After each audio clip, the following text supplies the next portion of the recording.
Okay, today is a follow-up video from yesterday's video. Live stream, sorry. Apologies for the constant disconnecting. Apparently halfway through my NBN decided to fault up on me, and yeah, and I keep getting disconnects. Well, today this is just gonna be a follow-up on the build that I did yesterday, that I streamed yesterday. As you can see, it's back here. I finally put everything together. You're looking at a hardware that's my old system build as well. I never changed. Still running a Z390E 2080 Super and an i5 9600KF, as well as 32 gigabytes of RAM, DDR4 3200 megahertz. This case, first off, is exceptionally remarkable to building. It's pretty good and has tons of room for getting your hands into nooks and crannies to install smaller stuff like RGB strips, PSU cables. Especially in most cases, you have a very hard time installing the EPS connector, because sometimes the top radiator or the top fan mount would restrict the clearance, thus causing you to have to install the 8-pin CPU before you install any cooling system.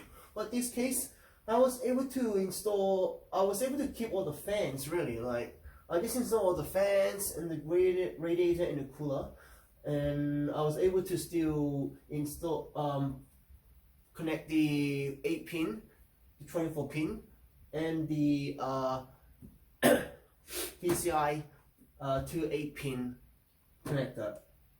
Also to note, for a $500 case, I would have expected Strix to take advantage of its graphics card length and instead have this grommet a little bit to the right. As you can see, the cables at the moment are going through, down, around and back. It's not completely straight. I wish that in future product for the Strix cases, I encourage them to maybe either widen the grommet below the shroud or relocate the shroud a little bit towards the right, so that long GPUs can still allow you to install the cables without having it bend 3 directions. So that's one of the turn-off of this case, is the grommet mount, the grommet holes for the PCI installation. Over here you see this power supply. There's actually a window cut out. It's protected by a protective film so that no dust or foreign objects would get into the PSU shroud, thus pretty much airtighting the entire internals of the PSU section. It's not glass, it's basically just, it's not even acrylic, it's just a piece of plastic, a thin plastic that you no different to the ones that you would see from helmet visors or flexi plastic. So it gets scratched pretty easily, but unless you are paying attention to that, the dark black color scheme of most Strix PSU would normally mask out the scratches. As you can see, this window, they have included enough room for you to fit a longer power supply unit. In this case, the 1000 watts power supply, which they're normally 1.5 size long, compared to power supply under 600 watt, under 1000 watt. The case has 8 PCI brackets, allowing you to install up to 2 graphics cards and have them on SLI or NVLink. On the front, you also see there's a side mounting option and there's another side mounting bracket that came with the case, which you install separately. The difference between that and normal riser mount is that this vertical mount that you install on the back of it would be same level as the vertical mount that is pre-installed, allowing you to install up to 2 graphics cards sideways and still have the NV or SLI bridge connect with each other. The shroud has a really big holes so that the PSU can either suck in air from the top or suck in air from the bottom, depending on the orientation of what you put of how you put the PSU in. In fact, the holes are so big that you can actually feel the air being blown in. It feels a little bit cold. The entire shroud also feels cold thanks to 3 140mm fans, high pressure fans.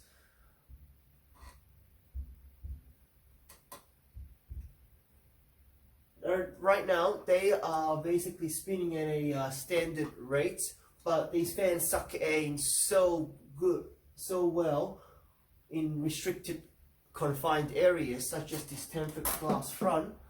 You can actually feel the coldness of the case just by feeling it. If you put your hands a little bit under here, over there, you can actually feel that the air conditioning is on. The air gets pushed all the way back. It's so powerful that when it's on full blast, the cold air actually cools the entire heatsink. The GPU never ever had to spin its fans, as I was using this since I moved to this case. So it's really good. The back also the same fans as the front. It exhausts the air pretty well. So it basically, I have it in a negative airflow setup, negative air pressure, because I have the top fan sucking air in to cool the radiator. Obviously, I can't have hot air out sucking into the radiator. So yeah, so that's intake, outtake, allowing the air to be used to cool the system before the outtake fan sucks out all the air, even the cool ones, before it ends up cooling the entire internal of the computer.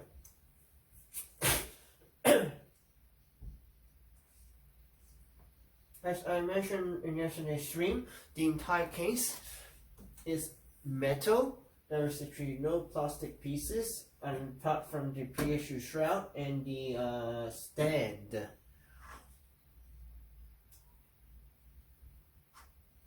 It has also a strap on top for you to carry it around with you.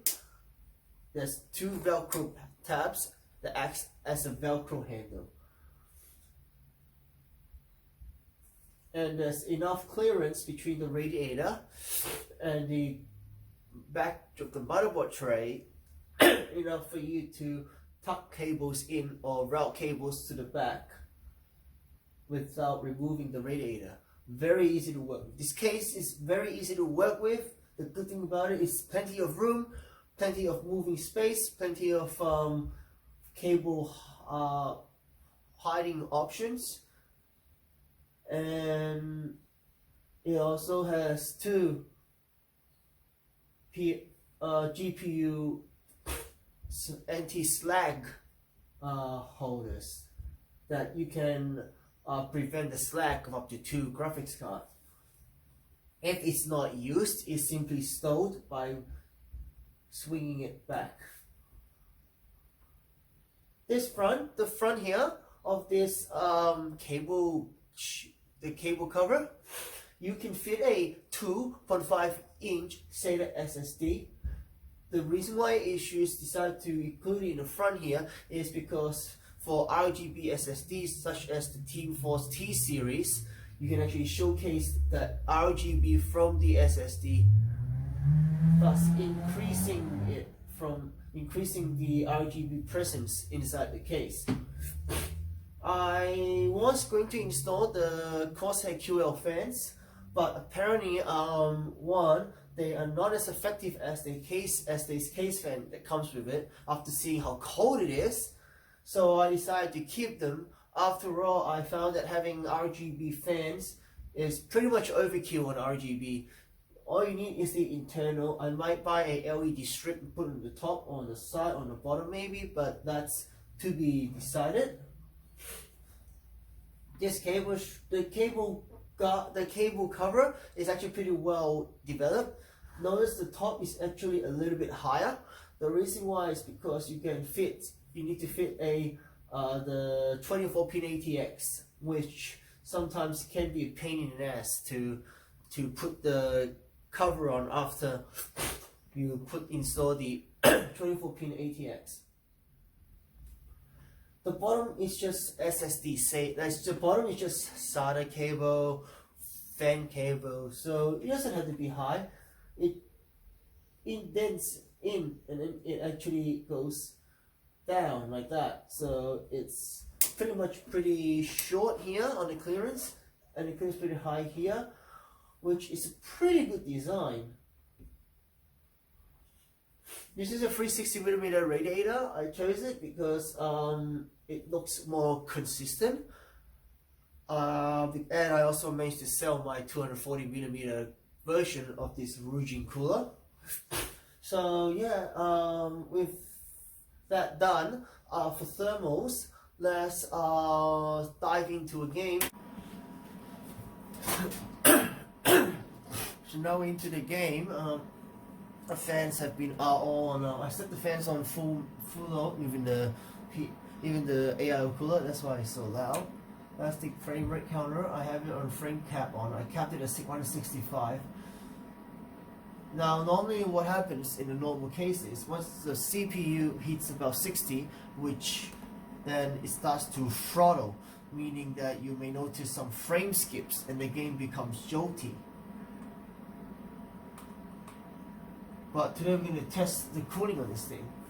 The game is running and the CPU is still running at 27 degrees. Wow.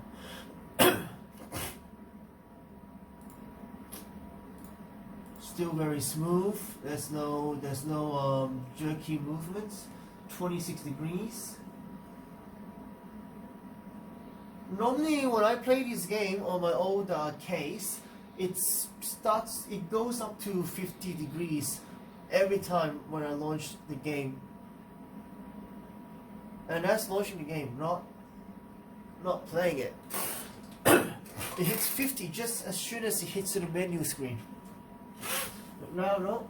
Oh, it's 19 degrees now. Wow. Running at 4.3 gigahertz. That's the boost clock. 26. It hasn't hit 40 yet. I'm going to try and be more CPU intensive by trying to go to more busy area with more enemies, more data for the CPU to process. So see, the frame's pretty smooth. I mean, I'm still running at 118, averaging at 115, 112. I haven't dropped below 110. Yeah. Very smooth. You know, there's no jolty movements. In fact, the movement is so smooth, including G-Sync, you can actually see the electricity streak when you turn. That's really good. 112. Punch, punch, punch.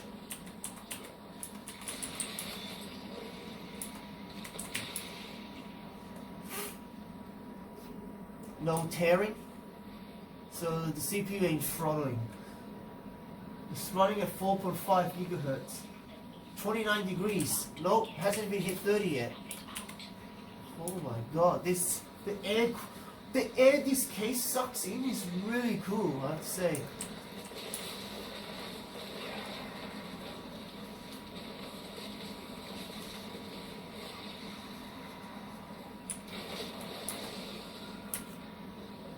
There's like literally no frame skips.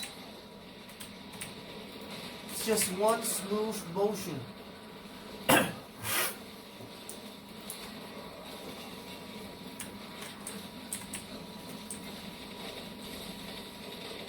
mean, even with me getting hit by the enemy and my firing at the same time, the game still hasn't slowed down yet. It's still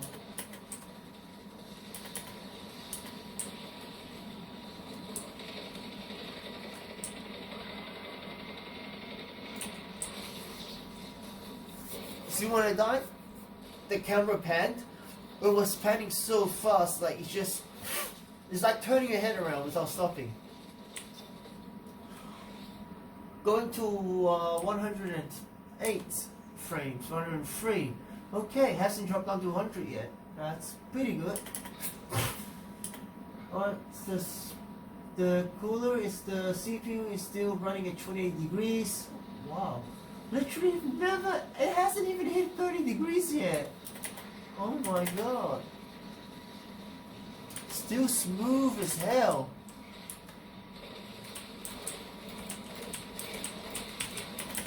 So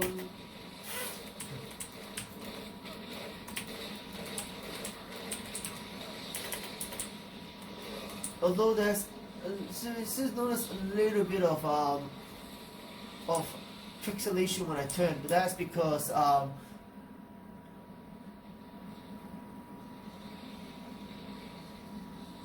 the G-Sync. Your graphics processing unit is trying to compute the frame rate and sync up with the monitor.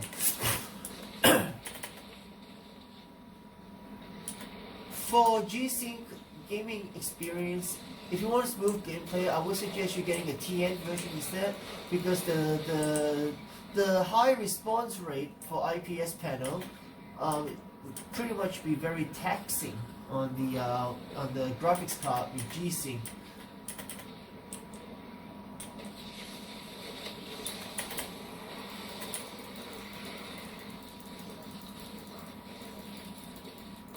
Wow, there's no tearing, no anti-aliasing.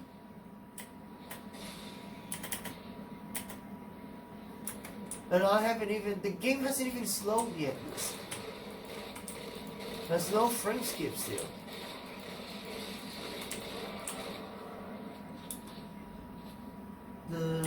What's the temperature running now? The CPU is still running at 29. It's staying at 29, which is really good.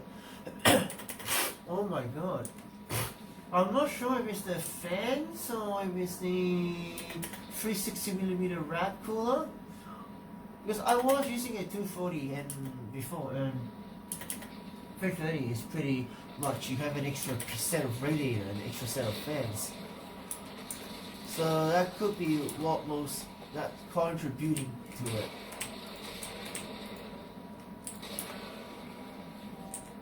So what I'm going to do right now is I'm going to change things up a little bit. I'm going to go back to my Strix Armory.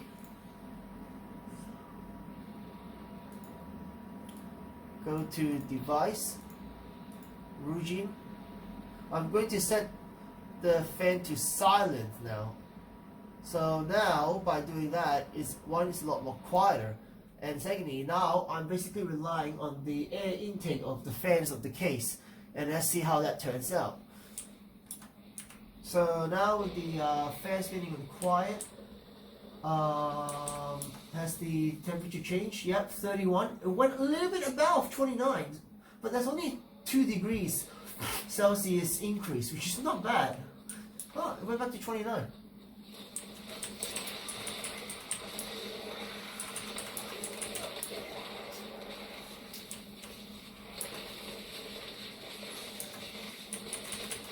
Okay, I've started to notice,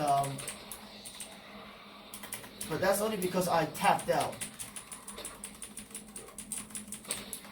But it's still pretty smooth. I mean, 120, 119, 127, haven't went down below 105 yet.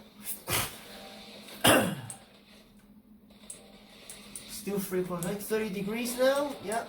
So probably without the AIO running on full speed, the CPU only peaks at about maybe 2 degrees Celsius compared to full blast. And there's no performance compromise. 32 now. Wow, hasn't even hit 33. Can you even hit 33, please? No, still 32. Okay, so now what I'm going to do now is I'm now going to run the computer at a normal pace and see how it performs. At the moment, no performance compromise. The G-Sync is a little bit struggling, but that's because, like say, it's an IPS panel, the refresh rate is pretty much quite slow. It's a lot slower compared to TN.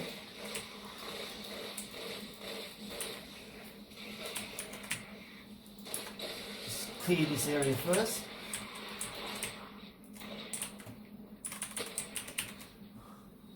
So now, the fans are spinning at normal. Everything is spinning at normal now. Quiet mode is on.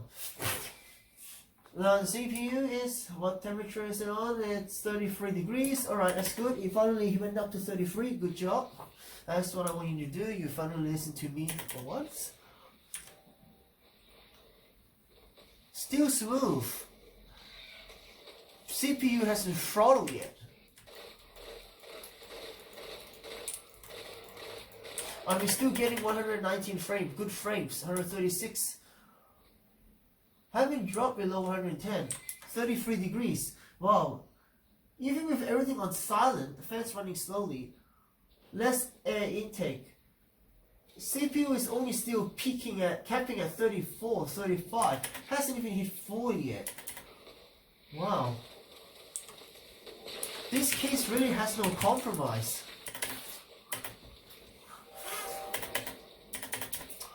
Like, I've not experienced a drop in performance so far. Everything still runs smooth. Wow. See guys, this is G-Sync. G-Sync, no tearing, it moves with you.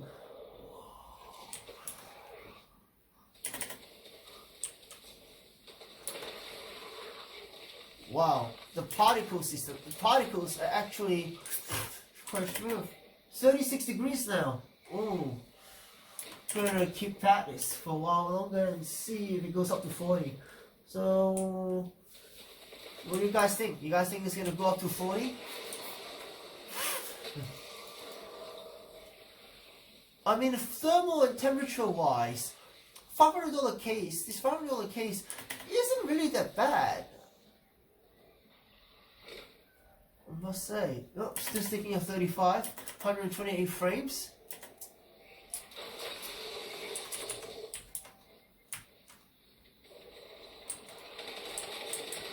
Still pretty smooth.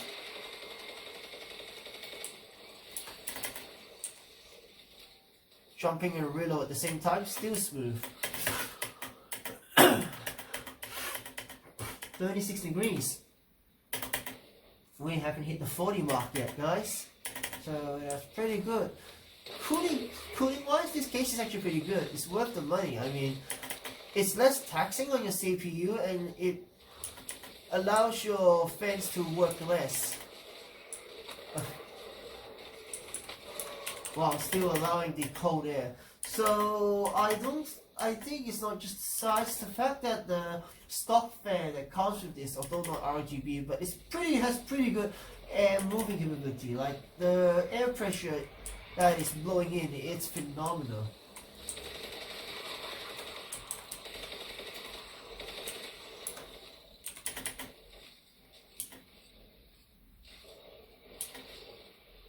Nope, there's still no tearing.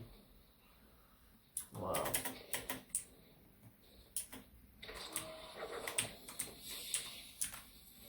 Well guys, looks like this is pretty much it for this video. Before I sign out, I want to give a shout out to one of our affiliate partners, ExpressVPN. ExpressVPN is a VPN that has servers located across the world, even in China, allowing you to protect your security from prying eyes of the government or from your ISP. The app is available for use of over 100 devices on one single license, and they have monthly plans and annual plans. It will not cost more than $30 per month, so it's pretty good. It also protects you when your internet disconnects. VPN basically prevents your computer from performing any packet data transmission until you have fixed your internet. So those data transmission will not leave your computer the moment your internet is back up until VPN turns itself back on again automatically. So yeah, sign up to the link is below. If the link, when you sign up with the link, you will get 3 months of free VPN access on top of your subscription period. So if you were to buy a month, you get 4 months. So yeah, take advantage of ExpressVPN, and if you like this video, thumbs up. If you like it, thumbs down. If you thumbs down, tell me why. As you know, we're relatively new to the tech YouTube industry, so we always have, I don't know, open room for improvements. So this is it. I'll catch you in the next video. This is Legion again, signing off.